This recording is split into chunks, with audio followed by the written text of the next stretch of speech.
صدر جلسہ اسٹیج پر تشریف فرما، ذمہ داران قوم اور یہاں پر تشریف فرما میرے دینی اور ایمانی بھائیوں، بزرگوں اور دوستوں،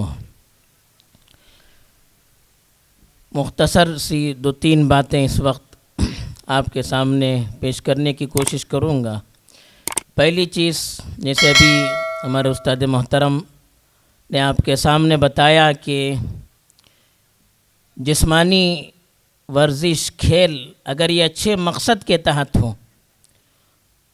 تو پھر اسلام اس سے ہمیں روکتا نہیں ہے۔ ہمارا مقصد کھیل نہیں ہے، ہمارا مقصد اپنی زندگی کو صحیح راستے پر لگانا ہے، اپنی صحت کو، اپنی طاقت کو، اپنی صلاحیت کو اور اپنے ذہن و دماغ اور اپنی فکر کو صحیح رخ دینا اور اس کے ذریعے سے قوم و ملت کی بھلائی کے لیے کام کرنا، یہ ہمارا اصل مقصد ہے۔ اس مقصد کے لیے اگر ہمیں طاقت کی ضرورت ہوتی ہے، انرجی کی ضرورت ہوتی ہے تو اس کے لیے ورزش کیا جاتا ہے، کھیلوں سے اپنے اندر تازگی لائی جاتی ہے۔ اگر اس مقصد کے لیے کھیلا جاتا ہے کہ ہمارے اندر تازگی پیدا ہوگی، ہمارے اندر طاقت پیدا ہوگی، تو پھر ہم اپنی صلاحیت کو اپنی قوم اور ملت کی ترقی کے لیے اور اللہ تعالیٰ کی رضامندی کے کام کے لیے اچھے طور پر وقف کر سکیں گے۔ تو چونکہ نیت اچھی، جذبہ اچھا ہے، تو اچھے طریقے پر اگر ہم اس میدان میں بھی آگے بڑھیں گے تو یقیناً یہ ہماری کوششیں بھی اللہ کے یہاں کل اچھے اعمال کے ذخیرے میں لکھی جائے گی۔ اور اللہ تعالیٰ نے خود قرآن مجید میں اس طرف ہماری رہنمائی کی ہے۔ حضرت طالوت کے بارے میں آتا ہے کہ جب حضرت طالوت کی قوم نے اپنے نبی سے، اپنے زمانے کے نبی سے مطالبہ کیا کہ ایک ہمارا قائد ہونا چاہیے، ایک ہمارا بادشاہ ہونا چاہیے جو ہماری قیادت صحیح طور پر کر سکے، تو ان کے نبی نے ان سے کہا کہ وَقَالَ لَهُمْ نَبِيُّهُمْ إِنَّ اللَّهَ قَدْ بَعَثَ لَكُمْ طَالُوتَ مَلِكًا، کہ تمہارے پروردگار نے طالوت نامی ایک شخص تھا، اس کے بارے میں کہا کہ طالوت کو تمہارا بادشاہ بنایا ہے۔ تو قوم کے لوگوں نے اپنے نبی سے پوچھنا شروع کیا کہ اَنَّا يَكُونُ لَهُ الْمُلْكُ عَلَيْنَا وَنَحْنُ أَحَقُّ بِالْمُلْكِ وَلَمْ يُؤْتَ سَاعَةً مِّنَ الْمَالِ۔ دنیاوی جو ذہنیت ہے وہ مادی ذہنیت ہے، وہ ہر چیز میں دیکھتی ہے کہ پیسہ، دولت کس کے پاس ہے۔ آج بھی یہی ذہنیت کام کرتی ہے کہ جس کے پاس پیسہ بولتا ہو وہی سب سے آگے جائے گا۔ جب ان کو بادشاہ بنایا گیا تو قوم کے لوگوں نے پوچھا کہ یہ ہمارے بادشاہ کیسے بن سکتے ہیں،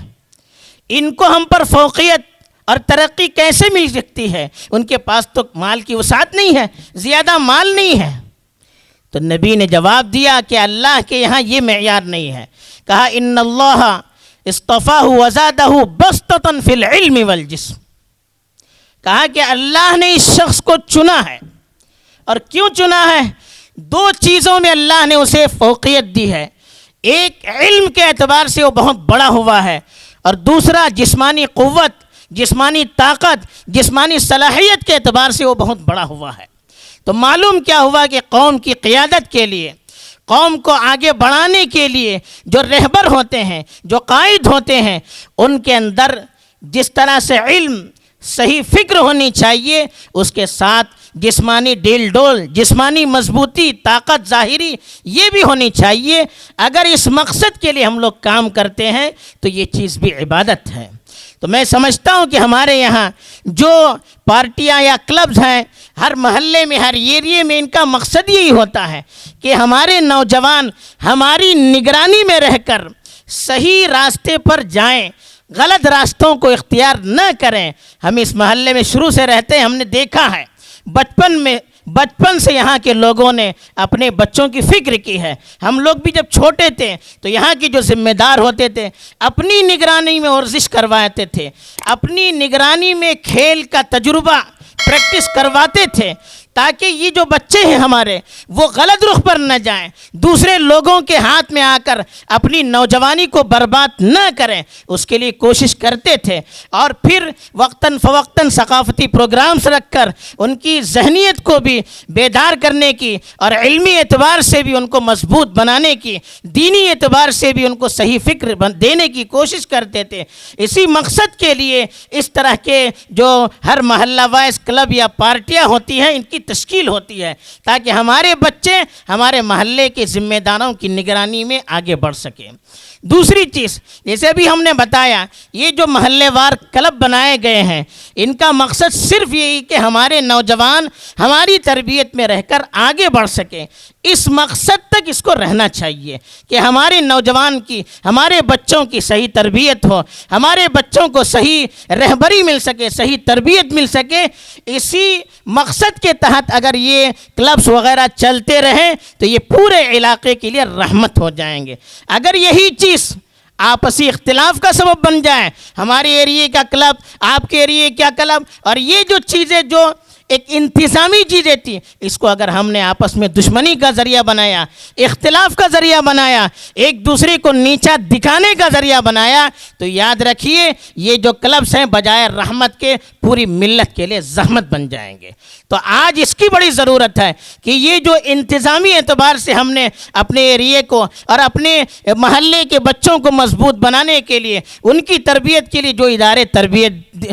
جن اداروں کو ہم نے ترتیب دیا ہے، جو ادارے ہم نے قائم کیے ہیں، اللہ کے لیے آپس میں اختلاف کا اس کو ذریعہ مت بنائیے، ایک دوسروں کو نیچا کرنے کا، قوم کی صلاحیت کو توڑنے کا اللہ کے لیے اس کو ذریعہ نہ بنائے۔ مثبت کام کرتے رہیے، اچھے کام کرتے رہیے، تو انشاءاللہ ذہنیت خراب طرف نہیں جائے گی۔ تیسری جو چیز آج کا جو یہ پروگرام ہے یہ اسی نسبت سے رکھا گیا ہے، انڈور اسٹیڈیم بنانے کے لیے بچوں کو متبادل چاہیے۔ آج کے بچے کیا ہیں، ہاتھ میں موبائل مل جائے دنیا وما فیہا سے غافل ہے، نہ ان کو کھیل کی باہر آ کر کھیلنے کی فکر ہے، یا ان کو اور کسی دوسرے پروگرام میں ثقافتی کاموں میں جانے کی، آگے بڑھنے کی، محلے کے جو کام ہوتے ہیں ان میں حصہ لینے کی فکر ہے، کوئی فکر نہیں، اپنا موبائل ہے اور آپ خود ہیں۔ اور جن بچوں کے اندر کچھ جذبہ ہوتا ہے وہ دوسروں کے ہاتھ میں چلے جاتے ہیں، دوسروں کی تربیت میں چلے جاتے ہیں، جس کی وجہ سے ان کے ذہن و دماغ بدلتے ہیں۔